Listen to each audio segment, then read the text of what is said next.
Students, welcome to एनकेएच। मैं Ruby Singh Athiya और आज हम करने वाले हैं आपका चैप्टर नंबर 4 परमाणु की संरचना, इसका पार्ट नंबर 2, क्योंकि अब तक हमने थॉमसन मॉडल और रदरफोर्ड मॉडल पढ़ लिया था।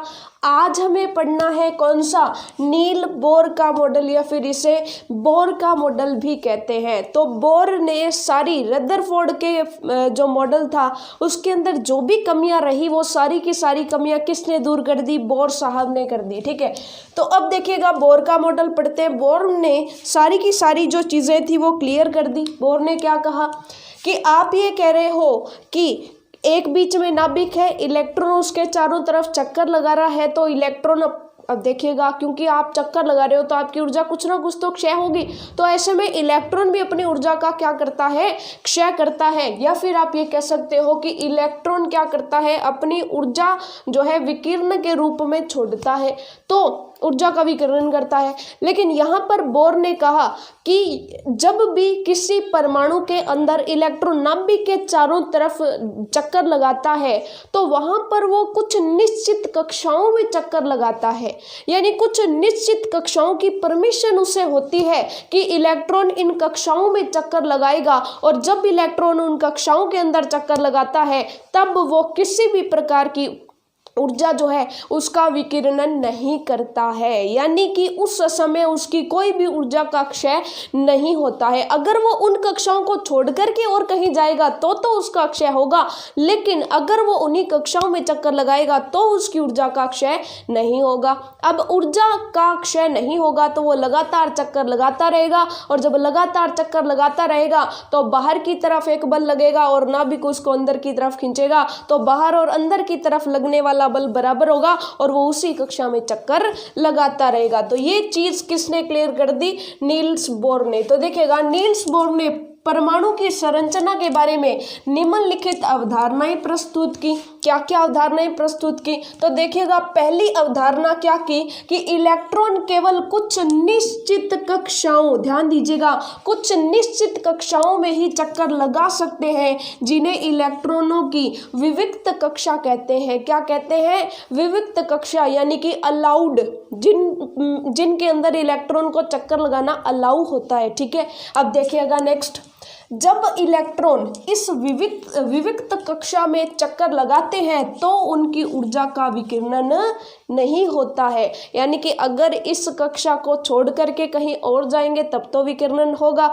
लेकिन अगर इसी कक्षा के अंदर चक्कर लगाते रहे तो किसी भी प्रकार का विकिरण होने वाला नहीं है। तो ये किसने बताई हमें बात, नील्स बोर ने बताई। तो हमारा सारा डाउट क्लियर हो गया। ठीक है, अब देखिएगा, अब नील्स बोर ने कहा कि ये जो कक्षाएं होती हैं इन कक्षाओं को क्या कहते हैं, ऊर्जा स्तर कहते हैं। और जैसे जैसे ऊर्जा स्तरों में बाहर चलते जाते हैं वैसे उन ऊर्जा स्तरों के कुछ नाम भी रख दिए गए हैं। तो नील बोर ने क्या कहा कि ये मान लीजिए बीच में एक नाभिक है। ठीक है, अब नाभिक के चारों तरफ जो सबसे पहली कक्षा होगी उसको क्या नाम दिया जाएगा, उसको नाम दिया जाएगा के बाहर वाली जो कक्षा होगी उसको नाम दे दिया जाएगा L, उसके बाहर वाली जो कक्षा होगी उसको नाम दे दिया जाएगा M, और उससे बाहर वाली कक्षा जो होगी उसे नाम दे दिया जाएगा N। यानी कि सबसे पहला ऊर्जा स्तर K, दूसरा L, तीसरा M, चौथा N, और इस तरह से जहां तक चलता जाएगा वैसे वैसे आगे आगे चलता जाएगा। ठीक है, कि इलेक्ट्रॉन इन कक्षाओं में रहेंगे, सबसे अंदर वाली कक्षा का नाम K, उससे बाहर वाली का L, और उसके बाहर जैसे जैसे चलते जाएंगे तो आप उनके नाम देते जाओगे K, L, M, N, O, P, Q, R। जहां तक जितने बड़े हम परमाणु लेंगे तो उसमें कक्षाएं जैसे जैसे बड़ी होती जाएंगी तो वैसे वैसे उनके नाम भी आगे आगे बढ़ते जाएंगे। तो उसने कहा कि ये कक्षाएं K, L, M, N और आगे डॉट डॉट डॉट डॉट, यानी जहां तक जाना चाहे, या फिर संख्याओं 1, 2, 3, 4 द्वारा दिखाई जाती है। तो आपको पता चल गया कि कुछ निश्चित कक्षाएं होगी। परमाणु के अंदर इलेक्ट्रॉन अपनी मन मर्जी से कहीं भी चक्कर नहीं लगा सकता, वो इन कक्षाओं के अंदर ही चक्कर लगा सकता है। और कक्षाओं के नाम क्या रखे, K, L, M, N। ठीक है, तो मुख्यतः 4 कक्षाओं का उपयोग हम करेंगे, उससे आगे भी होती है M, N, O, P, Q, R, S, T। ठीक है, तो आगे भी होती है लेकिन हमारे सिलेबस में इतना ही है। ठीक है, तो हम इतना ही स्टडी करेंगे। अब देखिएगा, अब तक हमने क्या पढ़ा, बाहर है इलेक्ट्रॉन और नाभिक के अंदर क्या है, नाभिक के अंदर है प्रोटॉन।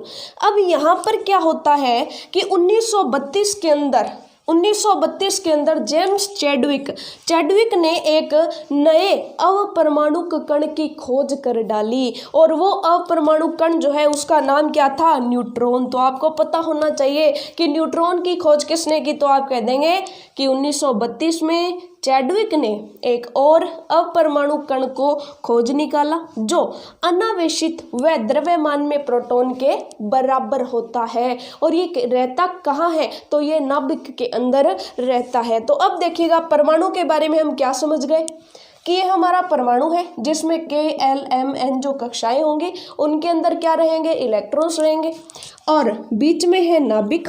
नाभिक के अंदर कौन कौन रहेगा, नाभिक के अंदर रहेंगे प्रोटॉन और न्यूट्रॉन। प्रोटॉन जो है वो धनावेशित होता है, यानी उस पर धनावेश होता है, प्लस का निशान होता है और इन कक्षाओं में बाहर जो इलेक्ट्रॉन रहते हैं उस पर क्या होता है, ऋणावेश होता है। तो अब हमारे सामने नया डाउट क्या आ गया, न्यूट्रॉन का, कि ये जो नया कण खोजा गया न्यूट्रॉन इस पर कौन सा आवेश होगा, क्योंकि हमने पहले तो ये बता दिया कि जितने प्रोटॉन है उतने ही इलेक्ट्रॉन है, यानी जितना धनावेश है उतना ही ऋणावेश है। धनावेश और ऋणावेश एक दूसरे को कैंसल आउट करके क्या बना रहे हैं, जीरो बना रहे हैं, यानी पूरा परमाणु उदासीन है। तो फिर अगर ये नया आवेश आ गया तो इसका मतलब परमाणु उदासीन नहीं रहेगा, तो जो कि बात गलत हो रही थी, क्योंकि परमाणु तो क्या होता है, परमाणु तो उदासीन होता है। तो ऐसे में फिर बताया गया कि ये जो न्यूट्रॉन है इस पर जीरो आवेश होता है, यानी कि ना तो ये धनावेश है ना ही ये ऋणावेश है, इस पर जीरो आवेश है, यानी ये उदासीन है, इस पर कोई आवेश नहीं है। तो मतलब जितने प्रोटॉन है उतने ही जितने प्रोटॉन है उतने क्या है, इलेक्ट्रॉन है। इलेक्ट्रॉन क्या होते हैं, नेगेटिव, जो इन कक्षाओं में रहेंगे, ठीक है। ये नेगेटिव और पॉजिटिव, ऋणात्मक और धनात्मक मिलके एक दूसरे को कैंसिल कर लेंगे, जीरो होगा और इसका खुद का जीरो आवेश है ही। तो इस तरह से परमाणु हमारा क्या हो जाएगा, उदासीन हो जाएगा। अब देखिएगा 1932 में चैडविक ने एक और अवपरमाणु कण को खोज निकाला जो अनावेशित का मतलब आप समझ गए, कोई आवेश नहीं होगा, वह द्रव्यमान में प्रोटॉन के बराबर होता है। अब देखिएगा अगर आपसे पूछ लिया जाए कि न्यूट्रॉन का द्रव्यमान कितना होता है, तो आप कह देंगे कि न्यूट्रॉन का द्रव्यमान प्रोटॉन के द्रव्यमान के बराबर होता है। और आपको मैंने बताया था कि जो प्रोटॉन है, प्रोटॉन का द्रव्यमान 1 यूनिट माना गया है। यानी जैसे आपने देखा होगा कि जब आप कपड़ा खरीदने जाते हो तो वहाँ पर क्या होता है, वहाँ पर दुकानदार के पास एक रोड होती है, ठीक है, रोड यानी लोहे की छड़ होती है। उस लोहे की छड़ को उसने कितना मान लिया, 1 मीटर मान लिया।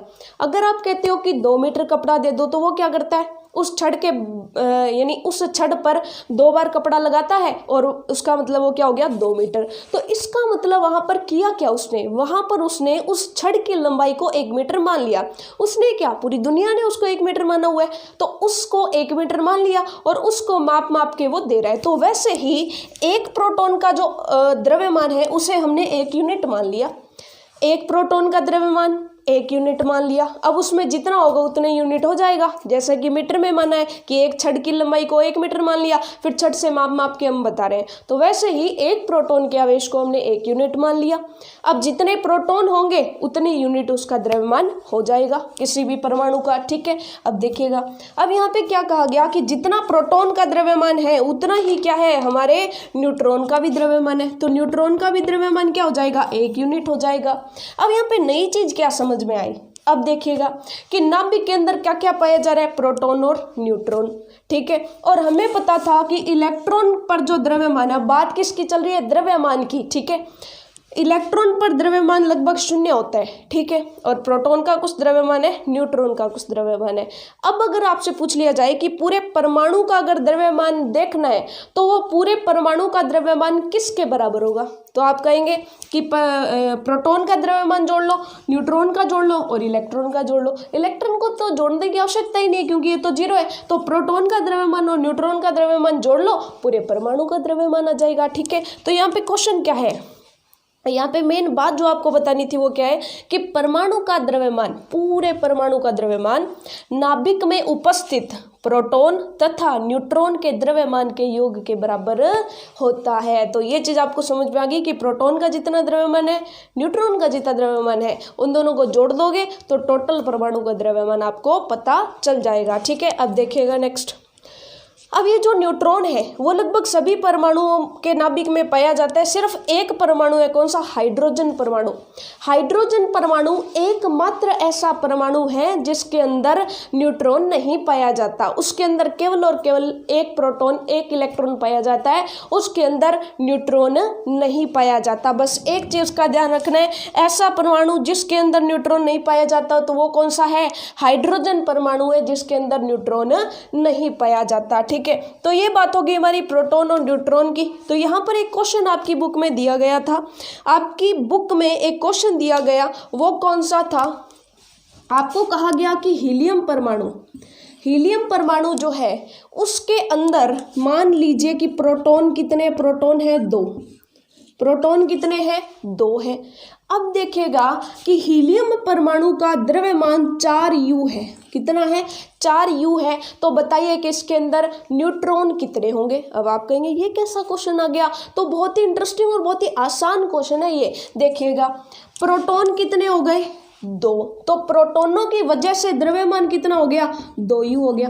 तो 2U तो हो गया प्रोटॉनों की वजह से, ठीक है, लेकिन टोटल कितने? 4U। इसका मतलब कोई और भी चीज़ है जो अपना इसमें द्रव्यमान जोड़ रही है, तो जो दूसरी चीज़ बची उसका द्रव्यमान कितना बचेगा? तो ये प्रोटॉन वाला घटा दो, टोटल में से कितना बच गया? 4U में से 2U गए, 2U बच गया। ये किसका बच गया? न्यूट्रॉन का बच गया। न्यूट्रॉन का बच गया। अब देखिएगा, एक न्यूट्रॉन का 1U, तो 2 न्यूट्रॉन का 2U। इसका मतलब हीलियम के अंदर 2 प्रोटॉन है तो 2 न्यूट्रॉन भी तो हैं, तभी तो 2U और 2U मिलके क्या बन गया? 4U बन गया। तो ये आपकी बुक का ही क्वेश्चन है जो आपको यहाँ पर समझ में आ गया। ठीक है, अब यहाँ पे क्वेश्चन ये आता है कि मान लीजिए आपने तो क्या सुना है कि जैसे जैसे हम परमाणु बड़े करते जाते हैं, जैसे hydrogen, helium, lithium, beryllium, boron, carbon, nitrogen, oxygen, तो ऐसे ऐसे जैसे जैसे हमारे परमाणु बड़े होते जाते हैं तो उसमें इलेक्ट्रॉनों की संख्या बढ़ती जाती है। तो फिर यहाँ पर हमें कैसे पता चलेगा कि K में कितने इलेक्ट्रॉन बने, L में कितने इलेक्ट्रॉन बने, M में कितने बने, N में कितने बने, और इनको भरने का रूल क्या होगा? तो वो हम पढ़ने वाले नेक्स्ट। देखिएगा, बहुत ही इंटरेस्टिंग ये रहने वाला है। इलेक्ट्रॉनों को भरना बहुत ही मज़ेदार होता है। अक्सर बच्चों को ये समझ नहीं आता क्योंकि हम पहले ही इसका जो पहला ही रूल है उसी को सर्वमान्य मान लेते हैं, और उस रूल को लेकर के जब हम चलते हैं तो हमारा क्वेश्चन क्या हो जाता है? गलत हो जाता है। ठीक है, लेकिन सच मानिएगा इलेक्ट्रॉनों को भरना बहुत ही आसान होता है, बहुत ही मज़ेदार होता है। आपको ऐसे लगेगा, जब हम इलेक्ट्रॉन भरेंगे तो आपको ऐसे लगेगा जैसे कि हम कोई गेम खेल रहे हैं जिसके अंदर हमें इलेक्ट्रॉन्स प्लेस करने हैं बस। ठीक है, देखिएगा, सबसे पहले तो हम क्या करते हैं कि पहले जो 30 परमाणु है जिनमें इलेक्ट्रॉनों की संख्या 1 2 3 4 5 6 7 8 9 10 11 12 13 14 से लेकर के 30 तक रहते हैं, उनके नाम हम यहाँ पर लिख लेते हैं ताकि उनके लिए परमाणु के अंदर इलेक्ट्रॉन कैसे भरे जाते हैं वो हम सीख सकें। ठीक है, देखिएगा, सबसे पहले होता है हाइड्रोजन, हीलियम, लिथियम, बेरिलियम। इसके लिए आप एक ट्रिक भी याद कर सकते हो। इसकी ट्रिक होती है हीली बेब कनोफनी, बेब कनोफनी। तो ये देखिएगा, पहले 10 परमाणु जिनके अंदर 1 electron, 2 electron, 3 electron, 4 electron, 5 electron, 6 7 8 9 और 10 इलेक्ट्रॉन पाए जाते हैं। तो बिल्कुल छोटे से लेकर के चल रहे हैं हम, सबसे छोटा जिसमें 1 इलेक्ट्रॉन पाया जाएगा, उससे बड़ा जिसमें 2 इलेक्ट्रॉन है। तो सबसे छोटे से लेकर के पहले 10 परमाणु हमने आपके सामने लिख लिए हैं। ठीक है, तो सबसे पहले तो इनके अंदर हम परमाणु के अंदर इलेक्ट्रॉन भरना सीखते हैं। ठीक है, देखिएगा, क्वेश्चन क्या आता है कि विभिन्न कक्षाओं में इलेक्ट्रॉन कैसे वितरित होते हैं। ठीक है, तो इलेक्ट्रॉनों को परमाणुओं की विभिन्न कक्षाओं में वितरित करने के लिए जो नियम अपनाया जाता है वो कौन सा नियम है? वो नियम है बोर-बरी नियम। तो बोर-बरी नियम के अनुसार परमाणुओं के अंदर इलेक्ट्रॉन कक्षाओं के अंदर भरे जाते हैं। अब यहाँ पर क्वेश्चन आता है कि बोरबरी का नियम क्या क्या कहता है। तो ध्यान से सुनिएगा, बोरबरी का नियम जो है मुख्यतः 4 बातें कहता है, जिनमें से 3 तो हमने लिख ली, चौथी लिखने की आवश्यकता नहीं है। ठीक है, तो देखिएगा बोरबरी का नियम हमें कितनी बातें कहता है, फिर मुख्यतः 3 बातें कहता है, चौथी बात सिर्फ हमें अपने दिमाग में रखनी है। ठीक है, देखिएगा बोरबरी का नियम, ध्यान से सुनिएगा, मैंने क्या कहा कि बोरबरी का नियम 3 बातें कहता है। ठीक है, लेकिन अक्सर स्टूडेंट्स गलती कर जाते हैं। अक्सर स्टूडेंट्स जो पहली बात है उसको सुन के ही सोचते हैं कि शायद ये एक ही बात कही है, ये 2 बातें महत्वपूर्ण है ही नहीं, लेकिन ऐसा नहीं है। अगर ये 2 बातें आपको नहीं पता तो आप इलेक्ट्रॉनों को सही से बिल्कुल भी नहीं भर पाएंगे। ठीक है, अक्सर लोग यही सोचते हैं कि शायद यही बोरबरी का नियम है, लेकिन इनके साथ साथ ये दूसरा और तीसरा ये भी बोरबरी का नियम है। अगर ये नहीं आते तो ऊपर वाले का कोई मतलब नहीं है। ठीक है, देखिएगा अब ये नियम क्या कहता है, क्योंकि पहले 10 हैं तो उसमें सिंपल साधारण, क्योंकि ये जो पहले 10 है ना, इसके अंदर पहले रूल से ही काम चल जाएगा, दूसरे तीसरे रूल पर जाने की जरूरत ही नहीं पड़ेगी। तो पहले तो हम पहले रूल को समझ लेते हैं। ठीक है, पहला रूल क्या कहता है, वो कहता है कि आपके पास ऊर्जा स्तर है K, L, M और N। ठीक है, तो प्रत्येक ऊर्जा स्तर के अंदर अधिकतम यानी मैक्सिमम ज़्यादा से ज़्यादा कितने इलेक्ट्रॉन भरे जा सकते हैं, 2n² इलेक्ट्रॉन भरे जा सकते हैं।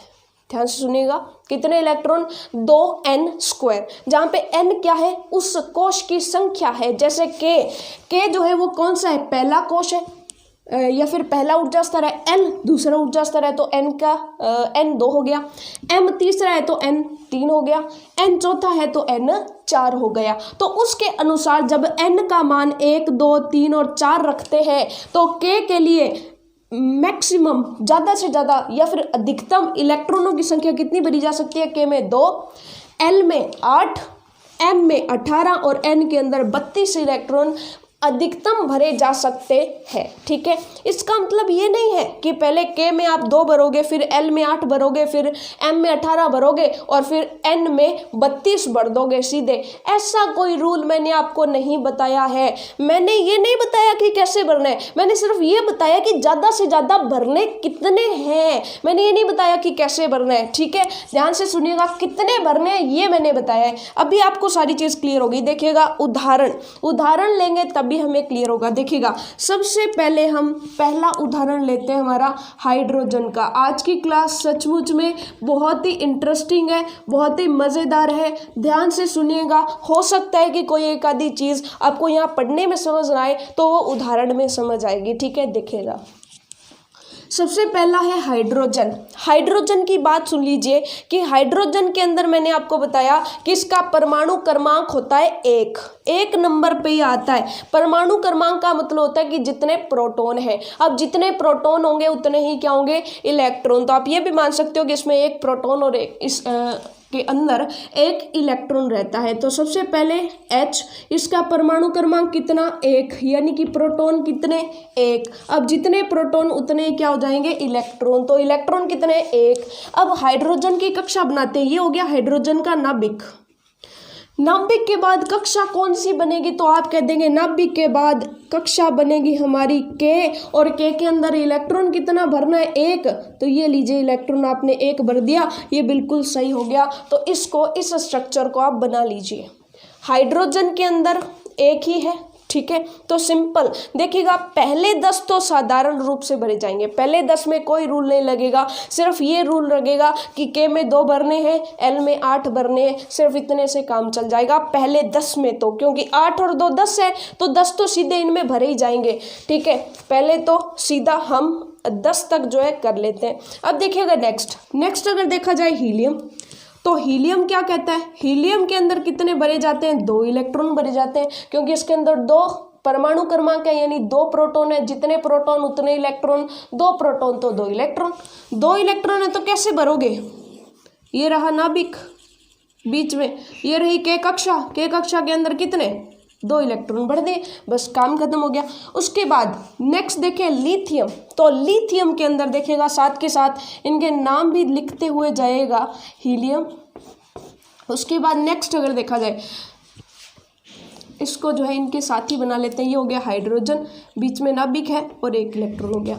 ये हो गया 2 नंबर। 3 नंबर पे कौन आता है? लिथियम। 3 नंबर पे कौन आता है? लिथियम। सारे के सारे नोट करने हैं। 30 तक तो कम से कम आपको भरने आने ही चाहिए, ठीक है। तभी आपको तीनों के तीनों रूल तभी समझ आएंगे, ठीक है। देखिएगा लिथियम के अंदर क्या हो जाएगा? लिथियम के अंदर बीच में हो गया नाभिक। अब बाहर कक्षा कौन सी है? के कक्षा है। और के कक्षा के अंदर आपने कितने भर दिए? 2 तो भर दिए, लेकिन लिथियम आता है 3 नंबर पे, यानी 3 इलेक्ट्रॉन आएंगे, तो 2 तो भर दिए। और आपको पता है कि के अंदर ज़्यादा से ज़्यादा भरे भी 2 जा सकते हैं, तो उसके बाद कौन सा आएगा? के बाद कौन सा होता है? एल, तो बाहर हो जाएगा एल। और तीसरा कहाँ चला जाएगा? एल के अंदर चला जाएगा, ठीक है। अब देखा जाए बेरिलियम के अंदर, ठीक है। चौथा किसको देख लिया? बेरिलियम।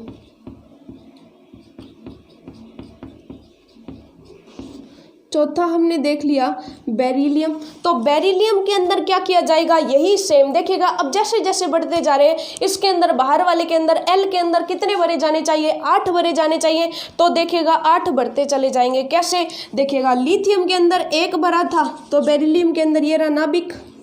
के अंदर हमने 2 भर दिए और एल के अंदर हमने 2 भर दिए, ठीक है। ये तो क्या है? ये तो नाभिक है, ये तो नाभिक है। कितने भरे जाने थे? बेरिलियम 4 नंबर पे है, तो 2 तो अंदर आ गए, यानी के अंदर 2 आ गए और एल के अंदर क्या आ गए? 2। तो वैसे ही बोरोन के अंदर एल में 3 आ जाएंगे, कार्बन के अंदर 4 आ जाएंगे, इसके अंदर 5, 6, 7 और 8। तो नियोन तक कोई दिक्कत नहीं आने वाली। एक एक बढ़ाते जाएंगे आप, है ना। कि देखिएगा एक ही के अंदर मैं अगर बना के दिखा दूँ, चलिए कर ही लेते हैं। 5वां हो जाएगा हमारा बेरिलियम के बाद बोरोन। बोरोन 6ठा हो जाएगा हमारा कार्बन।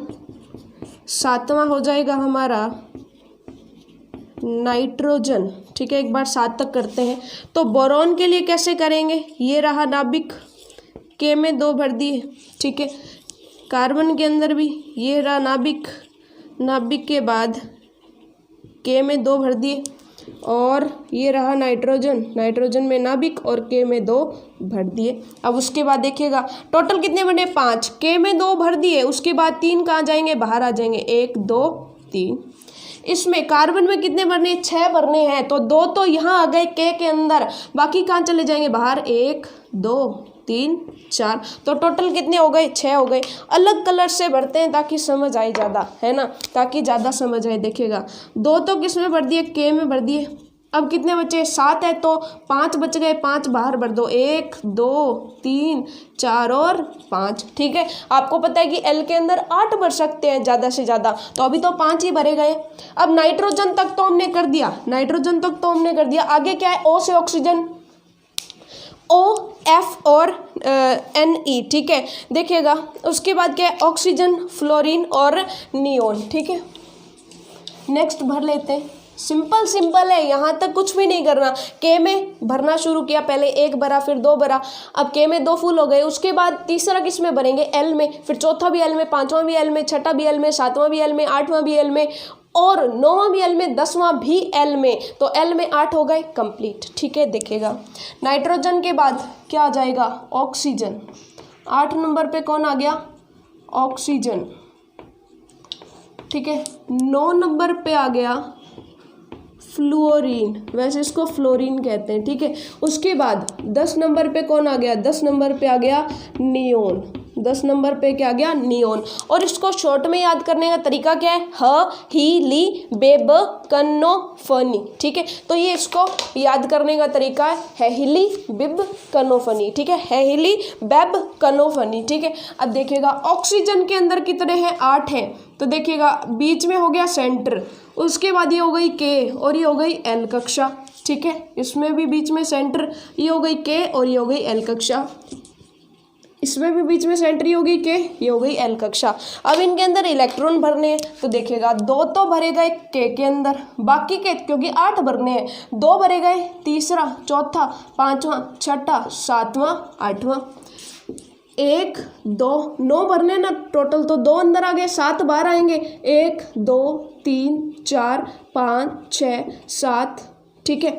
9 हो गए टोटल। अब नियोन के अंदर भी 1 और 2 तो बाहर भर दिए, अब 10 भरने टोटल, 2 अंदर आ गए तो 8 बाहर आएंगे, 1 2 3 4 5 6 7 8, ठीक है। तो ये टोटल 8 हो गए। तो ये हो गया नियोन। टोटल कितने देखो, 1 2 3 4 5 6 7 8 9 10, ठीक है। यानी के अंदर 2 भरे जाएंगे और एल के अंदर ज़्यादा से ज़्यादा क्या भरे जा सकते हैं, 8 भरे जा सकते हैं। तो पहले 10 परमाणुओं के लिए जिनके परमाणु क्रमांक 1 से 10 तक है, उनके लिए आपने इलेक्ट्रॉन भरना सीख लिया, साधारण सी बात। लेकिन अब प्रॉब्लम कहाँ पर आएगी? प्रॉब्लम आएगी हमारे पास किसके अंदर, 11वें के अंदर। तो आप कहेंगे 11वें के अंदर क्या प्रॉब्लम आएगी? 11वें के अंदर भी कोई प्रॉब्लम नहीं आएगी। तो देखिएगा 11 के बाद क्या करेंगे, 11 के बाद भी कोई प्रॉब्लम नहीं आने वाली। थोड़ी सी चेंजिंग ज़रूर होगी आगे आगे चलते चलते, लेकिन वो 11 पर नहीं होगी, थोड़ा आगे चलने पर होगी। अब देखिएगा ये तो हो गए पहले 10। नियोन के बाद क्या होता है देखिएगा, उसके बाद ट्रिक जो होती है उसकी, वो होती है ना मांगे अलसी। अब देखिएगा इसके लिए जो ट्रिक होती है ये एक बार याद रखना है, ना मांगे अलसी पस्कल। क्या ट्रिक है? ना मांगो अलसी पस्कल, ना मांगो अलसी पस्कल, अरे कक्का,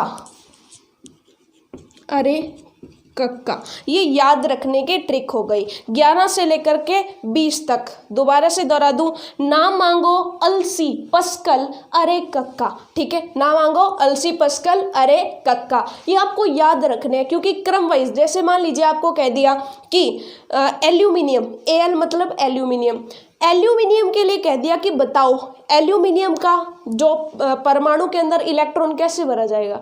तो आपको जो पता ही नहीं होगा कि एल्यूमिनियम के अंदर कितने इलेक्ट्रॉन होते हैं तो कैसे भरोगे। लेकिन इसके अंदर आपको साफ याद रहेगा कि ये दूसरी लाइन में कैसे आ रहा है, ना मांगो अल, यानी 3 नंबर पे आ रहा है, यानी 13 पे। 10 तो ऊपर वाले हो गए, 11 12 13, 13 पे आ रहा है, इसका मतलब इसमें कितने हो गए, 13 इलेक्ट्रॉन होंगे। तो ये याद रखने का तरीका है कि किसमें कितने इलेक्ट्रॉन होंगे, ठीक है। अब देखिएगा एक एक को करके हम समझते हैं। सबसे पहले देखिएगा Na का मतलब होता है सोडियम, इसके Na पर मत जाइएगा, इसका मतलब क्या होता है, सोडियम। उसके बाद नेक्स्ट जो है दूसरा Mg का मतलब होता है मैग्नीशियम। क्या होता है, मैग्नीशियम। उसके बाद Al के लिए मैंने बता ही दिया कि Al का मतलब है एल्यूमिनियम, जिसके बर्तन भी हमारे घरों में पाए जाते हैं, तो उसके अंदर आपको पता चल जाएगा कि कितने इलेक्ट्रॉन होते हैं। उसके बाद नेक्स्ट जो है चौथा, वो है सिलिकॉन। क्या है, सिलिकॉन या सिलिकॉन, ठीक है। उसके बाद नेक्स्ट देखिएगा, सिलिकॉन के बाद है फास्फोरस। अब देखिएगा यहाँ पर 11 लगा लें, 12 लगा लें, 13 लगा लें और 14 लगा लें। उसके बाद देखिएगा 15वें नंबर पे कौन आता है, 15वें नंबर पे आता है पी यानी कि फास्फोरस। कौन आता है, पी यानी कि फास्फोरस। और उसके बाद नेक्स्ट पी के बाद कौन आ रहा है, 16 नंबर पे। तो देखिएगा 16 नंबर पे एस फॉर सल्फर। तो आप कह देंगे कि S4 क्या हो गया, सल्फर, ठीक है। तो ये हमने 16 तक एक बार हम विन्यास भरते हैं। कैसे भरा जाएगा, सिंपल साधारण बात कि ये हो गया हमारा क्या, सेंटर के बाद क्या है, के के बाद कौन भरा जाएगा, एल। अब के और एल तो हमारे 10 तक ही पूरे भर गए। उसके बाद किसकी जरूरत पड़ेगी, एल के बाद एम की ज़रूरत पड़ेगी, एल के बाद ज़रूरत पड़ेगी किसकी, एम की, ठीक है। तो वैसे ही सबके अंदर ही ऐसे कर दे कि ये हो गया नाभिक, उसके बाद होगी के एल और एम, ये हो गया नाभिक के एल एम, ये हो गया नाभिक के एल और एम, ये हो गया नाभिक के एल एम, नाभिक के एल और एम, ठीक है। अब इनके अंदर हम भरते हैं इलेक्ट्रॉन कि सिंपल देखो कि 11 भरे जाने हैं, तो पहले अंदर वाले तो पूरे भरे ही हुए हैं, के और एल तो भरे ही हुए हैं, 1 2 3 4 5 6 7 8। तो अब देखिएगा कि 2 अंदर भरे गए, 8 बाहर भरे गए, कितने हो गए 10, भरने कितने 11, तो 11वां कहाँ भरा जाएगा, इस बाहरी कक्ष में भरा जाएगा। उसके बाद देखो 2 अंदर भरे गए, 1 2 3 4 5 6 7 8, ये हो गए 10, 2 भरने वो भरे जाएंगे बाहर, ठीक है। यहाँ पे कितने भरने 13, तो 10 तो अंदर भरे ही जाते हैं, 1 2 3 4 5 6 7 और 8, तो ये 10 भरे गए, 13 भरने तो बाहर कितने भर दो, 3 भर दो। अब देखो यहाँ पे 14 भरने हैं तो 10 तो अंदर ही भरे जाएंगे, 1 और 2, 1 2 3 4 5 6 7 8, तो 2 और 8 10 हो गए, 4 बचे वो बाहर भर दो, 1 2 3 4, ठीक है। अब देखिएगा 15 भरने हैं तो 10 तो अंदर ही भरे गए, 1 2 3 4 5 6 7 और 8, 10 हो गए, 15 भरने हैं तो 5 बाहर भर दो, 1 2 3 4 5। छोड़ मत दीजिएगा, आज का लेक्चर छोड़िएगा मत, क्योंकि अभी एक बहुत बड़ा ट्विस्ट आने वाला है। क्योंकि मैंने क्या बताया, अब तक हम कौन सा रूल यूज़ कर रहे हैं, सिर्फ फर्स्ट रूल यूज़ कर रहे हैं, लेकिन जैसे ही हम आगे बढ़ेंगे, जैसे ही हम 18 के आगे बढ़ेंगे, 19वें में एक बहुत बड़ा ट्विस्ट आएगा, और 19वें के अंदर अगर आपने दूसरे और तीसरे नियम का उपयोग नहीं किया तो आगे आपका इलेक्ट्रॉन भरना एकदम खराब चला जाएगा, ठीक है। देखिएगा नेक्स्ट 15 भर दिए, 16 भरने तो क्या किया जाए, 1 2 3 4 5 6 7 और 8 हो गए, ठीक है। अब 8 के बाद कितने बचे, देखिएगा 8 और 2 10 हो गए, 6 भरने बार, 1 2 3 4 5 और 6 भर दिए, तो 16 तक तो हमने भर दिए, यानी यहाँ तक तो हमने भर दिए, यहाँ तक हमें कोई भी दिक्कत नहीं आई, सिंपल पहले रूल से भरे जा रहे हैं, कहीं कोई प्रॉब्लम नहीं आ रही है। अब देखिएगा 2 और भर लेते हैं, क्लोरीन और आर्गन, क्लोरीन और ऑर्गन भी भर लेते हैं। देखिएगा क्योंकि यहाँ से ही क्वेश्चन पूछा जाएगा, क्यों पूछा जाएगा, क्योंकि यहाँ एक बड़ा ट्विस्ट है, ये अगर चीज़ आपने अच्छे से नहीं समझी तो आपको नहीं आएगा, ठीक है। नेक्स्ट देखिएगा, नेक्स्ट जो हमारे देखिएगा कितने नंबर पे आ रहा है, 11 12 13 14 15 16 17 नंबर पे क्लोरीन आ रहा है, तो आप कह देंगे 17 नंबर पे हमारा आ रहा है क्लोरीन, 17 नंबर पे आ गया क्लोरीन यानी कि Cl, ठीक है। और 18 नंबर पे आ गया कौन सा, हमारा ऑर्गन। ये तो बेचारे सीधे साधे, यहाँ तक तो सभी सीधे साधे थे, आगे पता चलेगा कि क्या होगा। आर्गन, इनके नाम भी आपको पता होने चाहिए, ठीक है, और सिंबल भी पता होने चाहिए, किससे किसको शो किया जाता है, खास करके Na में Na लिखा जाता है लेकिन नाम क्या होता है, सोडियम, ठीक है। देखिएगा क्लोरीन के अंदर कितने भरने, 17, कैसे भरेंगे, वही हमारा पहले बीच में कौन आएगा, पहले बीच में नाभिक, नाभिक के बाद K-L-M, यही सेम नाभिक, उसके बाद K, उसके बाद L, उसके बाद M, ठीक है। बढ़ते हैं, 2 अंदर आ गए, उसके बाद 8 बार आ गए, 1 2 3 4 5 6 7 और 8, 2 और 8 कितने हो गए, 10 हो गए, 17 भरने, 7 बाहर भर दो, 1 2 3 4 5 6 और 7। अब यहाँ पर भी क्या है, 1 2 3 4 5 6 7 8, तो इसमें 2 और उसमें 8 भरे जा सकते हैं, K और L में, टोटल 10 हो गए। 18 भरने हैं तो 8 बार भर दो, 1 2 3 4 5 6 7 और 8, तो यहाँ तक तो कोई डाउट नहीं है, बिल्कुल सिंपल भरे गए, 18 इलेक्ट्रॉन हम भरना सीख गए। लेकिन आपको पता है कि इसके अंदर ये देखिएगा, ये है K, ये है L, ये है M। अगर मैं जस्ट आगे वाला K बोले तो यहाँ पर K से कोई स्पेलिंग शुरू नहीं होगी। K का मतलब होता है पोटेशियम, नाम तो है इसका क्या, पोटेशियम, लेकिन शो किससे कर रहे हैं, शो कर रहे हैं हम K से। तो ये आपको ध्यान रखना है कि K का मतलब पोटेशियम होता है 19वां।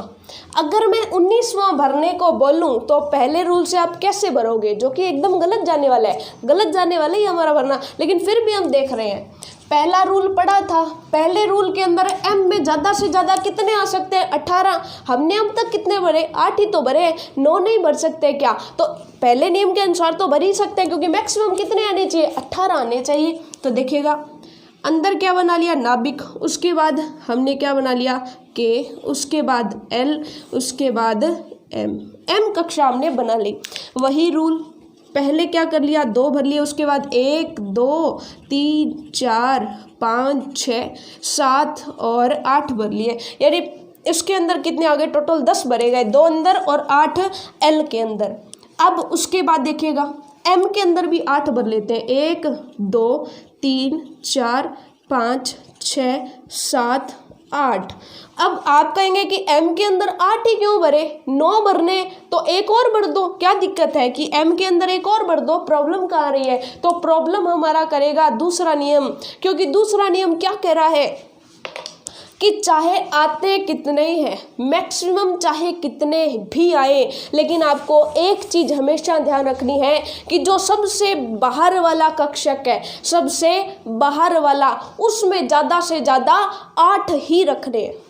अब उसने क्या कह दिया, बाहर वाला चाहे कोई भी हो, बाहर वाला चाहे कोई भी हो, के हो, एल हो, एम हो, एन हो, कोई भी बाहर वाला हो, उसके जो सबसे बाहर रह रहा हो, सबसे बाहर वाला, सबसे बाहर वाले कक्षक के अंदर आप ज़्यादा से ज़्यादा 8 ही भरोगे, 8 से ज़्यादा नहीं भरोगे। अब यहाँ पे देखो बाहर वाला कक्षक कौन सा, बाहर वाला कक्षक हमारा एम के अंदर हमने 8 भर दिए, एक इलेक्ट्रॉन अभी भी बाकी रहता है, अब उसको कहाँ भरे, तो उसने कहा कि एम के अंदर आप नोवा नहीं भर सकते। क्यों नहीं भर सकते, क्योंकि अधिकतम संख्या 8 ही रहनी चाहिए, अधिकतम संख्या 8 ही रहनी चाहिए बाहर वाले के अंदर। तो अब क्या करें, तो उसने कहा एक और बाहर वाला ले लो, तो हमने एक और बाहर वाला, तो बताओ एम के बाद कौन सी कक्षा आएगी, एम के बाद आएगी हमारी एन कक्षा, एम के बाद आएगी हमारी कौन सी, एन कक्षा। तो एन कक्षा के अंदर आप ये इलेक्ट्रॉन भर दोगे, तो ये बात यहाँ पर नया ट्विस्ट लाती है। अब आप कहोगे कि वहाँ तो हमने सीखा था कि एम के अंदर 18 भरे जा सकते हैं, तो मैंने ये बताया था कि 18 भरे जा सकते हैं, कब भरे जाएंगे ये नहीं बताया था। तो यहाँ पे ये रूल बताता है कि आपको बाहर वाले में अधिकतम कितने रखने हैं, अधिकतम आपको 8 रखने हैं। तो यहाँ पे अगर m के अंदर 9 भर देते तो बाहर वाले में कितने भरे जाते हैं, 9, जो कि गलत हो जाता, यानी बाहर वाला एक और ले लिया 9वां भरने के लिए, 9वां किस में भर दिया, n के अंदर भर दिया। अब उसके आगे चलो, जैसे जैसे आगे समझोगे ना, आपको दूसरा और तीसरा नियम जो है अच्छे से दिमाग में फिट हो जाएगा। टेंशन मत लीजिए, एक बार नहीं समझ आ रहा कोई बात नहीं, 1-2 और उदाहरण देखो और ज़्यादा समझ आएगा, ठीक है। सिंपल, टेंशन नहीं लेनी है बिल्कुल भी, एकदम क्लियर कट देखना है, ठीक है। अब तीसरा नियम देखो, जो डाउट है वो तीसरा नियम सॉल्व करेगा। क्या कहता है, यह आवश्यक नहीं कि एक कक्ष पूर्ण भरे तभी नया कक्ष बनेगा।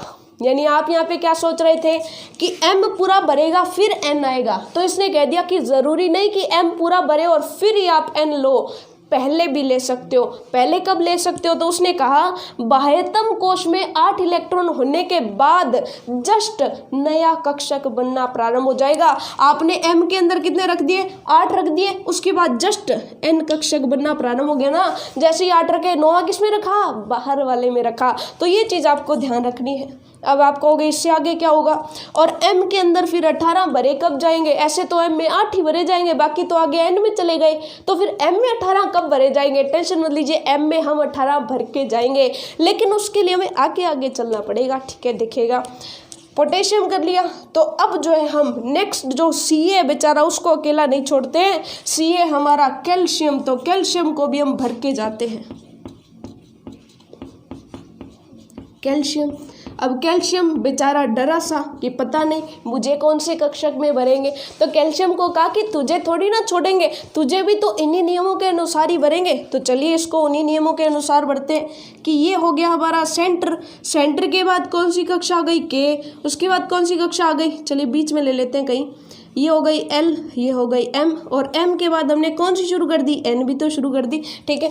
अब इसके अंदर कैसे भरा जाएगा, तो इसके अंदर K के अंदर हमने कितने भरे, 2 भरे, L के अंदर 1 2 3 4 5 6 7 8 भर दी।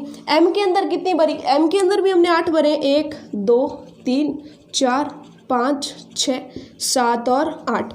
N के अंदर अब देखिएगा कितने बच गए, 2 और 8 10 हो गए, 10 और 8 18 हो गए, 2 भरने वाले बच गए, तो 2 किस में भर दोगे, 2 भर दोगे n के अंदर, ठीक है।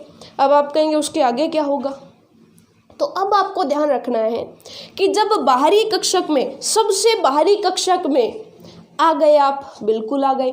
बाहरी कक्षक में आप तब तक भरो जब तक उसमें 2 इलेक्ट्रॉन ना हो जाए। कब तक भर रहे हैं? जब तक 2 इलेक्ट्रॉन ना हो जाए।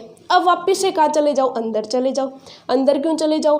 क्योंकि अंदर जब आप एक एक इलेक्ट्रॉन और भरोगे, यानी 18, 19, 20 भर दोगे, तो क्या बताइएगा कि क्या बाह्यतम कक्ष में 8 से ज़्यादा हो रहे हैं क्या? जैसे फॉर एग्जांपल एक बार मान लीजिए कैल्शियम के जस्ट आगे वाला ले लेते हैं। कैल्शियम के जस्ट आगे वाला जो 21 नंबर पे आता है, देखिएगा कैल्शियम के जस्ट बाद वाला, जैसे मैंने मान लीजिए स्कैंडियम ले लिया। जैसे मैंने क्या ले लिया? स्कैंडियम Sc ले लिया। स्कैंडियम का मतलब 21 होता है, तो 21 के अंदर कितने भरे जाने? एक और भरा जाना है।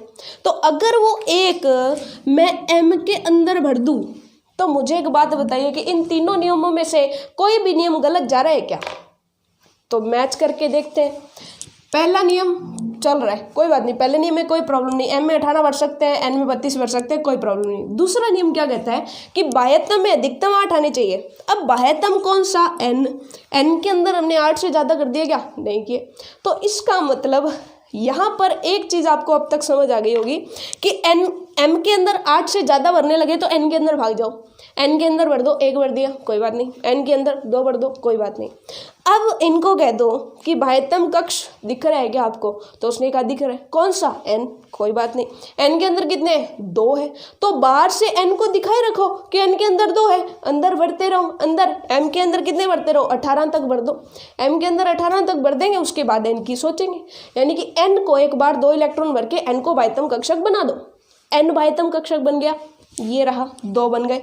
उसके बाद और भरने वाली जो स्कैंडियम के अंदर चले गए तो 3 भरने हैं। तो अब जरूरी नहीं कि N के अंदर 3 भरो, N के अंदर 3 नहीं भरने, क्योंकि N अब बाह्यतम कक्षक बन गया, 2 इलेक्ट्रॉन आगे बाह्यतम कक्षक बन गया। बस दिखा रहे हैं हम कि बाह्यतम कक्षक में कितने हैं? 2 है, पढ़े, कोई बात नहीं। अंदर तो हम कितने भर सकते हैं? कहाँ तक? 18 तक भर सकते हैं। तो अब M में 18 तक भरने शुरू कर देंगे। यानी कि नियम क्या कहता है कि 19वें और 20वें में M के अंदर 9 नहीं भरे जाएंगे, लेकिन 21वें के अंदर जब N जो कक्षा है उसमें 2 भरे गए तो उसके बाद N हमारी बाह्यतम कक्षा बन गई। बाहर 2 पड़े, हम अंदर भरे जा रहे हैं, अंदर भरे जा रहे हैं। ठीक है, तो ये काम आपको करना है। तो नेक्स्ट देखिएगा 21 से 30 तक हम देखते हैं। अब देखिएगा 21 से 30 तक के परमाणु क्रमांक के जो परमाणु है उनके अंदर इलेक्ट्रॉन कैसे भरे जाएंगे वो भी देख लेते हैं। लेकिन उससे पहले उनकी जो ट्रिक है वो हम थोड़ा सा देख लेते हैं कि जैसे मैंने कहा कि 21 नंबर पे स्कैंडियम आएगा, तो स्कैंडियम के बाद क्या आएगा? तो इसके लिए जो ट्रिक है वो है शक्ति वक्रमन। अब ध्यान से देखिएगा, यहाँ पर 2 आते हैं इसलिए डाउट हो जाता है। पहले फे को आएगा, पहले क्या आएगा? फे को, फिर नी कु जल। देखिएगा पहले को आता है फिर कु आता है। ठीक है, देखिएगा शक्ति वक्रमन फेको नीकु जन। ठीक है, अब इनके नाम और इसके साथ साथ देख लेते हैं। कैल्शियम तक आपको कोई डाउट नहीं है कि हमने क्या कर दिया? N को दिखावे के लिए बाह्यतम कोश बना दिया, उसमें 2 इलेक्ट्रॉन भर के। अब वापिस से हम N के अंदर नहीं भरेंगे, अब हमारे M में पहले हम 18 भरना शुरू करेंगे। ठीक है, तो देखिएगा स्कैंडियम को दोबारा से भरते हैं कि स्कैंडियम के अंदर जब 21 है तो अब क्या किया जाए? N के अंदर ना भर के M के अंदर पहले 18 पूरे करते हैं। तो वो कैसे पूरे करेंगे? तो देखिएगा 21 नंबर पर कौन आ रहा है? Scandium Sc। अब इसके अंदर क्या होगा? बीच में हमने ले लिया कि बीच में नाभिक है, नाभिक के बाहर हमने ले लिया कि ये कौन सा कक्षक हो गया? के कक्षक के अंदर हमने 2 भर दिए। उसके बाद के बाद L, 1 2 3 4 5 6 7 और 8, 1 2 3 4 5 6 7 8। तो हमने के भर दिया, L भर दिया। ठीक है, उसके बाद हमने कौन सा भर रहा है? M। ठीक है, M के अंदर कितने भरे जाए? तो M के अंदर देखिए 8 तो पहले से भरे हुए थे, 1 2 3 4 5 6 7 और 8 तो पहले से भरे हुए थे। ठीक है, फिर हमने एक बार M को छोड़ दिया था और 2 किसके अंदर भर दिए थे? 2 हमने भर दिए थे N के अंदर। ये हमारा M कक्षक है, ये हमारा N कक्षक है। N कक्षक के अंदर हमने 2 भर दिए, तो ये टोटल हमारे कितने हो गए थे? 20 हो गए थे। अब 21वां कहाँ भरे? तो हमने N दिखाया हुआ है बाह्यतम कोश के रूप में, जैसे ही N में 2 भरे गए तो वैसे ही वो बाह्यतम कोश की गिनती में आ गया। ठीक है, अब बाह्यतम कोश कौन से n। अब हमारी मर्जी है कि हम अंदर वालों में कितना भी बढ़ सकते हैं, ठीक है। अंदर वालों में कहाँ तक बढ़ सकते हैं, यहाँ तक बढ़ सकते हैं, यानी कि m में 18 तक भरे जा सकते हैं। तो हम नेक्स्ट जो भरेंगे वो m के अंदर भरेंगे, यानी इसके अंदर k में कितने आ गए, 2 आ गए, l में कितने आ गए, 8 आ गए, m के अंदर 9 आ गए और n के अंदर कितने आ गए, 2 आ गए। यानी अब n को वही स्टॉप कर दो और m को भरा जाना चाहिए। m को 10, 11, 12, 13, 14, 15, 16, 17, 18 तक भरेंगे। उसके बाद किस में भरना शुरू कर देंगे, n में भरना शुरू कर देंगे। तो आगे इस तरह से बना के दिखाने की कोई ज़रूरत नहीं है, मैं डायरेक्ट आपको दिखा दूँ कि स्कैंडियम में हमने m के अंदर कितने भरे, 9, ठीक है। बाकी तो सेम ही है, बाकी सेम रहेंगे। अब देखिएगा नेक्स्ट है 22 नंबर पे, नेक्स्ट जो है हमारा 22 नंबर पे टाइटेनियम और उसके बाद वेनेडियम, ठीक है। देखिएगा टाइटेनियम, टाइटेनियम को किससे शो करें हम, TI से शो करें। नेक्स्ट हमारा कौन सा रह जाएगा 23 पे, 23 पे हमारा है वेनेडियम, वेनेडियम, ठीक है। वेनेडियम को हम V से शो कर रहे हैं। उसके बाद नेक्स्ट है हमारा 24वां क्रोमियम, क्रोमियम, ठीक है, Cr, ठीक है। तो यहाँ तक हो गया, ठीक है। तो अब आपसे पूछ लिया जाए कि m के अंदर इसमें कितने भरे जाएंगे, तो इसमें k में 2, l में 8, m के अंदर और n में भी कितने भरे जाएंगे, 2। तो n में यहाँ सॉरी माफ़ कीजिएगा m के अंदर 9 थे, अब यहाँ पे m के अंदर कितने भरे जाएंगे, 10। तो वैसे यहाँ पे m में कितने भरे जाएंगे, 11। वैसे यहाँ पे m में कितने भरे जाएंगे, 12। क्रोमियम के बाद नेक्स्ट अगर मैं आपसे पूछ लूँ कि Mn जो है, यानी हमारा जो नेक्स्ट जो है मैग्नीज जो है 25 नंबर पर कौन है, मैग्नीज, मैग्नीज Mn के अंदर m कक्षक में कितने भरे जाएंगे, 13 भरे जाएंगे। उसके बाद नेक्स्ट देखिएगा Fe, यानी कि नेक्स्ट जो हमारा है हमारे पास आयरन कह दो या फेरस कह दो, Fe कितने नंबर पे है, 26 नंबर पे है Fe।